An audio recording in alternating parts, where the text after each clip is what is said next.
Sal, is that pretty much on point? How you felt yesterday, and then how this news sort of hit you?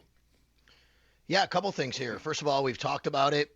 You guys mentioned it yesterday, what Schefter said about these jobs being filled maybe by today, and I thought that was a little presumptuous, maybe a little ambitious. That it just didn't seem like it was going that way.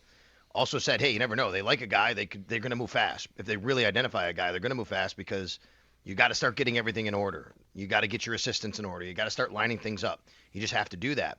But it felt to me like this was something that was going to be taking a little while longer. And then you still had the Kubiak thing hanging out there, which was, are they going to wait 2 weeks? Are they not going to wait 2 weeks? Even if they felt they couldn't wait 2 weeks, I thought maybe today would have been a little too early. But obviously, they identified Joe Brady early on in the process. He had an interview early. He's the first interview they had. He's been in the building. They felt comfortable enough with him.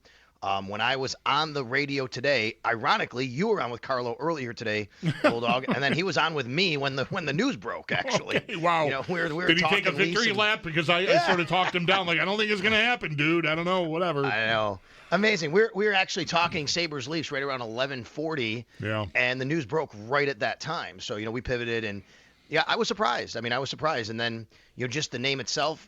Surprised by that. I was surprised by the timing, and I was surprised that the Bills did this. And the biggest reason why is because of what I've said to you guys, which is if you fire Sean McDermott and say the reason is because you've hit a proverbial playoff wall, as Terry Pegula put it, then it always felt to me like they'd be going in a different direction, in a different voice than somebody who was in a leadership position on Sean McDermott's staff who's been a part of that proverbial playoff wall.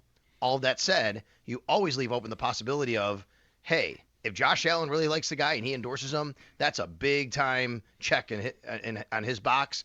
And obviously, if they want to keep the continuity of what they had on the offensive side of the ball and they're late in the process and they want to make sure they keep some of these coaches in the building and there's guys taking jobs everywhere, who are you going to get?